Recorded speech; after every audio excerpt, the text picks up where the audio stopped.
Hello friends, इस रितिबा welcome to our classes. Friends, आज हम करेंगे अपना एक्सरसाइज 6.4 का एग्जाम्पल नंबर 9। हमें क्या गिवन है?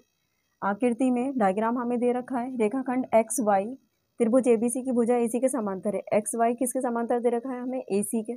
तथा इस त्रिभुज को वह बराबर क्षेत्रफलों वाले दो भागों में विभाजित करता है। दोनों त्रिभुजों के क्षेत्रफल क्या है? बराबर है। अनुपात ए एक्स अपॉन ए बी ज्ञात कीजिए। तो हल में हम सबसे पहले लिखेंगे दिया है। क्या दे रखा है इन्होंने हमें? एक्स वाई समांतर है एसी भुजा के। ये इन्होंने हमें दिया था, हमने ये लिख लिया। अब हम क्या करेंगे? इवन वैल्यू हमें क्या फाइंड करनी है? A x upon two b a b की वैल्यू हमने फाइंड आउट करनी है। क्वेश्चन मार्क हमने लगा दिया है। दोनों त्रिभुजों के क्षेत्रफल जो है वो बराबर हैं। मतलब ये वाला त्रिभुज जो है वो आधा है बड़े वाले त्रिभुज का। तो हम इसी के थ्रू क्या करेंगे? त्रिभुज ए बी सी और त्रिभुज एक्स बी वाई दोनों त्रिभुज हम लेके चलेंगे। तो हम यहाँ लिखेंगे त्रिभुज ए बी सी व त्रिभुज एक्स बी वाई इस छोटे वाले त्रिभुज में। इन दोनों त्रिभुजों का हम क्या करेंगे? समरूप प्रूफ करेंगे।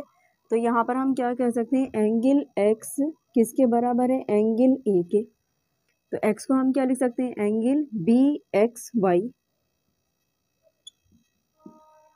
इक्वल है एंगल बी ए सी के। सामने लिखेंगे हम संगत कोण है। इसी तरीके से एंगल वाई किसके बराबर हो जाएगा? एंगल सी के। ये भी क्या है? हमारे संगत कोण है। तो हम इसी भी दूसरे तरीके से लिख लेंगे angle B Y X equal है एंगल बी सी ए के। संगत कोण है और संगत कोण आपस में कैसे होते हैं? बराबर होते हैं। तो एंगल समरूपता से दो कोण बराबर हुए तो हमारे त्रिभुज क्या होगा? समरूप होगा। एंगल समरूपता से त्रिभुज ए बी सी समरूप हो गया त्रिभुज एक्स बी वाई के। और जब हमारा त्रिभुज समरूप हो चुका है तो हम क्या करेंगे? इसमें प्रमेय 6.6 हमने क्या पढ़ी थी? इन्होंने क्या दिया हमें? क्षेत्रफलों को दो भागों में विभाजित करता है। तो हम क्या लिखेंगे? त्रिभुज ए बी सी का क्षेत्रफल इवन शॉर्ट में क्या कह सकते हैं कि दो त्रिभुजों के क्षेत्रफलों का अनुपात बराबर होता है उनके संगत भुजाओं के अनुपात के वर्ग के।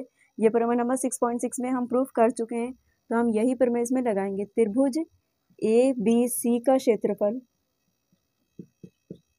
अपॉन टू बी त्रिभुज एक्स बी वाई का क्षेत्रफल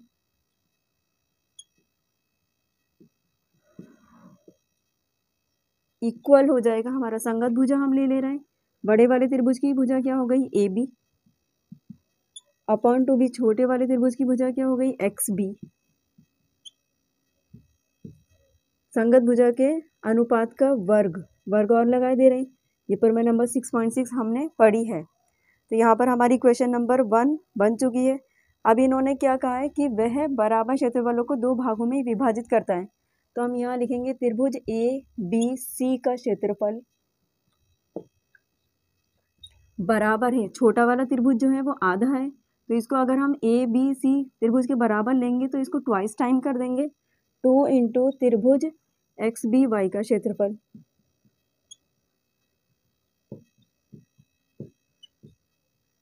ये हमारी कंडीशन है कि बड़ा त्रिभुज बराबर हो जाएगा छोटे त्रिभुज के ट्वाइस टाइम के क्षेत्रफल के इक्वल हो जाएगा। अब हम यहाँ से क्या करेंगे? क्षेत्रफल का अनुपात लेंगे। तो इसे हम क्या ले आएंगे? नीचे ले आएंगे। तो त्रिभुज ए बी सी का क्षेत्रफल अपॉन टू बी त्रिभुज एक्स बी वाई का क्षेत्रफल इक्वल हो जाएगा। क्या बचा यहाँ पर? 2 और अपॉन में कुछ नहीं है तो क्या है हमारा? 1 है। तो इसे हम कहेंगे क्वेश्चन नंबर 2। यहाँ पर हमें क्या करना है? क्वेश्चन नंबर 2 का मान उठाकर इक्वेशन नंबर 1 में पुट करना है। क्योंकि ये क्या है? दोनों में लेफ्ट साइड बराबर हो गई। तो लेफ्ट साइड में यहाँ इक्वेशन नंबर 1 में क्या पुट कर देंगे हम? 2/1। तो समीकरण 2 का मान 1 में रखने पर एक हमारी क्या है? त्रिभुज एबीसी का क्षेत्रफल अपॉन टू बी त्रिभुज एक्स बी वाई का क्षेत्रफल। तो इसकी जगह पर हम क्या पुट कर देंगे, 2/1,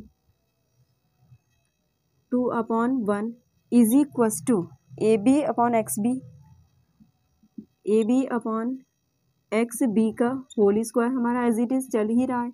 इसे क्या करेंगे, हम थोड़ा रोटेट कर देंगे, तो AB/XB का whole square is equals to 2/1, इसे लिख सकते हैं। यहाँ से स्क्वायर रूट हटेगा तो दूसरी साइड में क्या चढ़ जाएगा स्क्वायर, तो AB/2BXB इज इक्वस टू, हम इसे क्या लिख सकते हैं, √2/1। हमें क्या निकालना है, ऊपर क्या चाहिए, AX, ये वाली साइड हमें चाहिए। तो ये निकालने के लिए हम क्या करेंगे, इस पूरी भुजा में से अगर हम इतनी भुजा माइनस कर दें तो हमारे पास AX की वैल्यू आ जाएगी। तो हम सबसे पहले क्या करेंगे, AB में से माइनस करना है XB, तो XB नीचे है और AB कहाँ है, ऊपर है, तो हमें AB जो है वो नीचे चाहिए। तो हम क्या कर देंगे, व्युत्क्रम कर देंगे। व्युत्क्रम करने पर व्युत्क्रम करेंगे तो XB ऊपर जाएगा, XB/2B AB is equals to 1 ऊपर जाएगा, 1/√2। व्युत्क्रम कर दिया। अब हम क्या करेंगे, इसे 1 में से माइनस कर देंगे। व्युत्क्रम करने के बाद में 1 में से ये माइनस करेंगे और 1 में से ही ये भी माइनस कर देंगे, तो 1 में minus XB/2B AB is equals to 1 - 1/√2। AB LCM लेंगे, हम क्रॉस मल्टीप्लाई करेंगे AB की 1 से, तो AB - XB हमारा एज इट इज़ ही है, इज इक्वस टू, यहाँ पर एलसीएम लेंगे तो हमारा √2 एलसीएम आ जाएगा। क्रॉस मल्टीप्लाई करेंगे √2 की 1 से, तो √2 - 1 एज इट इज़ रहेगा।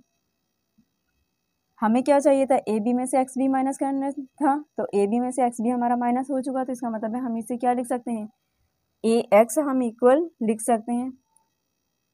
AX हमें यही तो चाहिए था, AX/2B AB is equals to √2 - 1/2B √2। यहाँ पर हमें क्या चाहिए, नीचे जो है रूट में वैल्यू नहीं चाहिए, तो हम क्या करेंगे, राइट साइड में √2 की ऊपर नीचे मल्टीप्लाई कर देंगे। √2 की गुणा करने पर, लेकिन कहाँ पर करेंगे, सिर्फ हम राइट साइड में करेंगे। AX/2B AB is equals to √2 - 1 की मल्टीप्लाई करेंगे √2 से, (2B नीचे भी करेंगे, √2 तो हमारा एज इट इज़ ही है, इंटू √2 से हम मल्टीप्लाई करें, तो AX/2B AB is equals to √2 की √2 से करेंगे तो 2 माइनस √2 की 1 से करेंगे तो √2/2B, √2 के √2 से करेंगे तो इसे नॉर्मली हम क्या लिख सकते हैं, 2। तो AX/AB की वैल्यू हमें चाहिए थी, यही हमारी किसकी वैल्यू है, AX/AB की वैल्यू है। यहाँ पर हमारा आंसर आ चुका है। फ्रेंड्स, वीडियो आपको पसंद आया तो प्लीज़ लाइक शेयर सब्सक्राइब कर दीजिएगा, और अगर आपको कोई डाउट या प्रॉब्लम हो तो आप हमें कमेंट बॉक्स में कमेंट कर सकते हैं। मिलते हैं नेक्स्ट वीडियो में एक्सरसाइज 6.4 के क्वेश्चन नंबर 1 के साथ में। Thank you so much for watching video.